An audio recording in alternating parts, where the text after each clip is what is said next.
de la rentrée, alors franchement, toute la journée, j'y ai pas trop pensé parce que, je faisais plein de choses. Je crois que je suis allée à Sarrebruck, vraiment des trucs comme ça. C'est plus le soir où la boule au ventre, elle a vraiment commencé à venir.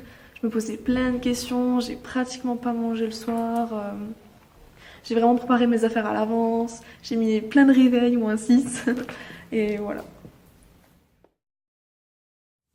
Que la veille de la rentrée, j'étais très anxieux de voir mes nouveaux camarades et mes nouveaux professeurs. Mais j'étais aussi excité car le passage du collège au lycée, c'était un grand changement. Et donc il me tardait de découvrir ma classe et mes nouveaux professeurs. La veille de la rentrée, j'étais assez angoissée, j'avais peur de me retrouver seule. Après, je suis aussi quelqu'un qui stresse beaucoup, même quand il n'y a pas raison d'être. Après, je suis quelqu'un de très sociable, mais j'avais quand même peur de pas forcément de me perdre, mais de pas avoir un bon feeling avec certaines personnes ou de rencontrer de nouvelles personnes avec qui j'allais pas forcément accrocher. Après, les professeurs aussi, ça fait du changement, un nouvel établissement. J'avais un peu peur, j'appréhendais. La veille de la rentrée, étant donné que c'est ma deuxième seconde, je connaissais le principe du lycée, donc j'étais pas angoissée pour ça. Mais le fait de connaître personne, ça me terrifiait.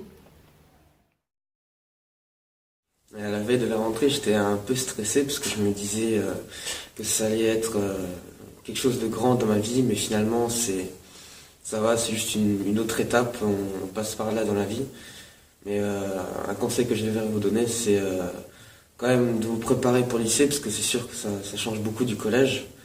Je trouve que c'est plus positif que le collège, parce qu'on a plus de liberté, etc. Mais au final, c'est très bien. Moi, ce qui m'a choqué le jour de la rentrée, c'est lorsque j'ai vu qu'il n'y avait aucune fille dans la classe. Parce que jusqu'à maintenant, au collège et en primaire, j'étais avec des filles et des garçons. Un moment que j'ai vraiment apprécié, c'était en début d'année, la première journée où je suis venu à moto. Comme on était beaucoup et comme c'était les beaux jours, et ben, tout le monde est sorti en même temps. Et j'ai trouvé ça vraiment super stylé parce qu'on est tous partis, on a pris quasiment tous le même chemin. Ma rentrée elle était particulière car je suis arrivée un jour en retard, car j'étais encore en vacances.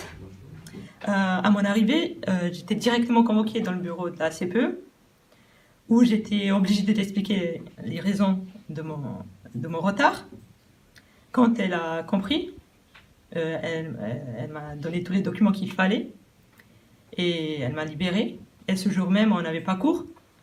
Et je suis arrivée le lendemain et j'ai rencontré ma classe. C'était plutôt bien car je connaissais déjà des personnes qui étaient dans mon ancien collège. Au début, j'étais beaucoup stressé, j'avais peur de me tromper de bus, de me tromper de salle. Mais finalement, tout s'est bien passé. J'étais content.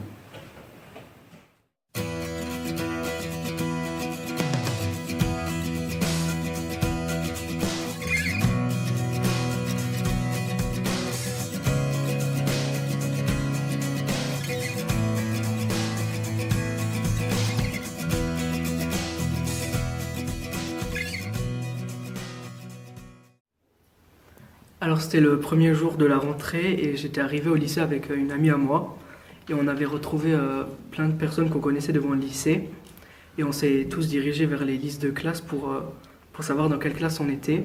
Et j'arrive devant la liste des secondes 5 et je vois une liste avec tous mes amis sauf moi.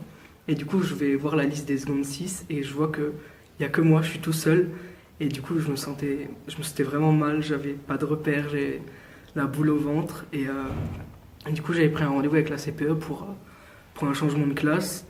Et une semaine après, il a été accepté. Et puis, depuis, ça va mieux. J'ai une anecdote à vous raconter.